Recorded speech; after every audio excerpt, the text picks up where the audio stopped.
From my experience, I know a lot of players enjoy playing Mirage, but I never took a liking to this frame.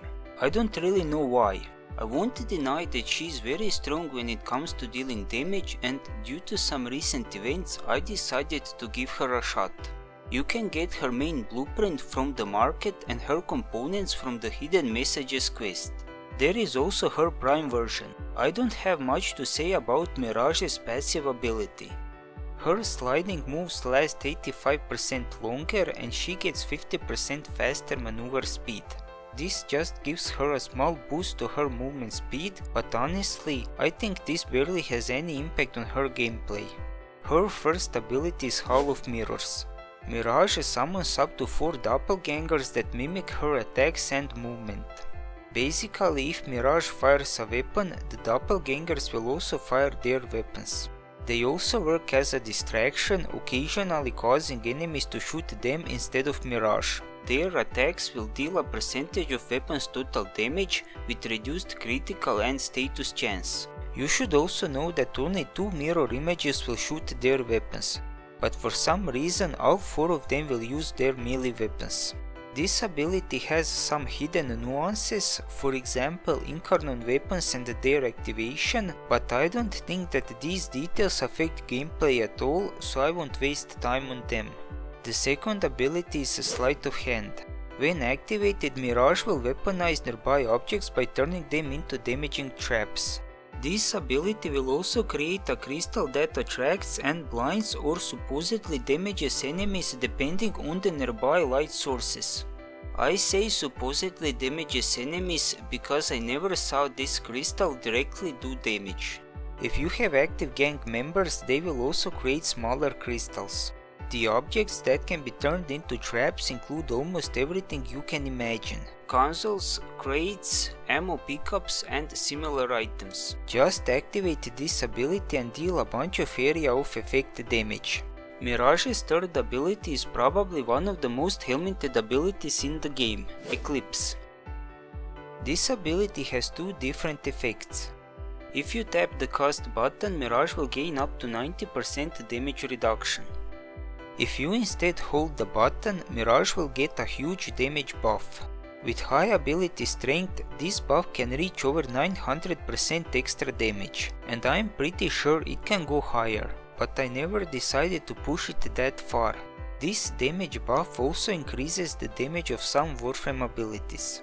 While this isn't super important for Mirage herself, if you're planning on subsuming this ability on other Warframes, this could be very useful to know. The last ability is Prism. Mirage creates and sends out flying prism that shoots out lasers. These lasers deal radiation damage. Every time a laser damages an enemy, the prism's damage will increase by 25%. You can't really control it, but with enough range and duration, the prism can really deal a lot of damage. You can also press the button again to detonate the prism and blind enemies.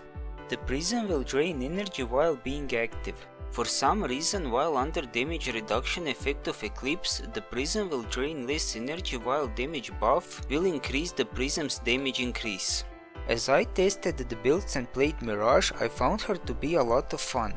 Like with every other frame, I have a couple of builds for her, with the main difference being which ability you prefer to use. Let's start with the beginner's build. This setup offers good survivability with extra shields while helping you get a feel for Mirage's abilities. When you reach Steel Path and at higher levels, you can decide which more specialized build you want to make. The first build is a pure Doppelganger Eclipse damage build. To make this build super effective, you'll need 2 of Mirage's augments, Hall of Malevolence and Total Eclipse. Total Eclipse spreads the damage buff to nearby allies, including the mirror images.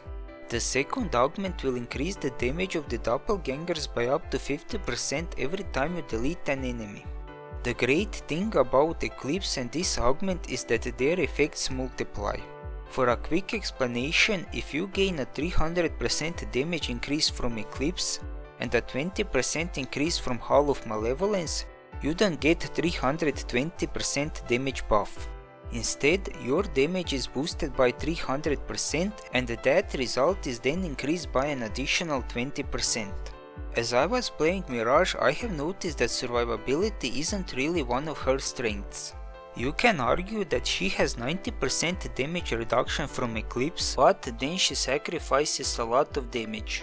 Personally, I solved this issue with a combination of Restore Shields from Helmet, the Operator's Void mode and Unairu's Way-bound Last Gasp self-revive passive ability on the Madurai skill tree, and generally avoiding risky situations. The reason why I'm using Madurai Focus School is because of Void Strike ability so that I can quickly delete enemies and revive myself. Some other viable options that seemed helpful are Hildren's Pillage, the inclusion of Rolling Guard mod, going into stealth mode with Ivara's Arrow, and I'm sure some other stuff I didn't mention. Personally, for me those revives are kind of risky choice, but I don't mind occasionally getting deleted. If you don't like these options, I have much stronger carefree survival oriented build, but more about that later. The focus of the second build is Sleight of Hand and Prism. To make this work, we need an augment for the Sleight of Hand ability that will increase the damage of some weaponized items. This build is mostly focused on range with a bit of duration and strength. I like to use this build in the newest game mode and generally on defense missions, but it works great everywhere. Originally, I had the idea to create a separate build for Prism. I decided to abandon that idea because Prism also works very well with this build. To me, Mirage's biggest problem is survival. If you're like me and want to avoid mechanics like shield gating, rolling and dodging attacks, preferring instead to run around and eliminate enemies, I have another tanky build to recommend. This build is oriented towards survival while utilizing Eclipse's damage reduction. The extra health from the Arcane Blessing, combined with damage reduction from Adaptation and Eclipse, makes me feel relatively safe when soloing missions. After I showed you all the builds, I think it is time I talk about Archon Shards. I played around a lot with these, and obviously for different builds some shards benefit more than the others.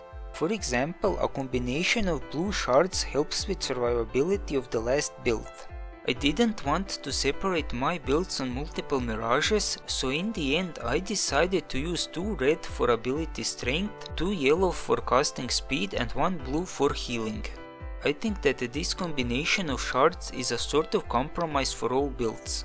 Obviously you can go for red ability strength if you want insane damage increase on the first build. I also want to mention that with Mirage I prefer using explosive area of effect weapons, like the Kuwazar or Glaive Prime, but this really comes down to personal preference. I am not using mods like Primed Sure-Footed because occasional staggers don't really bother me. You can use it, but to me this is very overrated mod. If you were to ask me which build to choose, I would tell you to pick whichever build you find to be the most fun. I use the first Doppelganger Eclipse build when I'm in a squad doing regular missions like survival, extermination or assassinations, especially when I need to deal a lot of damage, mainly focusing on smaller single targets. The second build is better suited for defense missions, interceptions and area control, also intended for squad gameplay. I mentioned this before, but I'll say it again. With some simple modifications, both of these builds can be adjusted for more survivability. I wouldn't really take these builds into solo net wrestle missions, but for still bad survivals, if I get eliminated, I can just use my operator's revive ability. Personally, that's not a big deal for me. The last build is obviously designed for solo gameplay due to its tankiness and damage reduction. I would definitely recommend this build if you don't know your way around focus schools, operator abilities and that self-revive stuff. Overall, I find Mirage to be much more fun than I expected.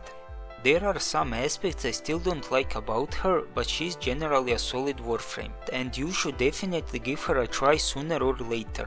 I don't have 100 hours on this frame and I'm sure there are things I could have done differently. So let me know what do you think about her and let me know how do you play her. I hope you learned something and enjoy the rest of your day.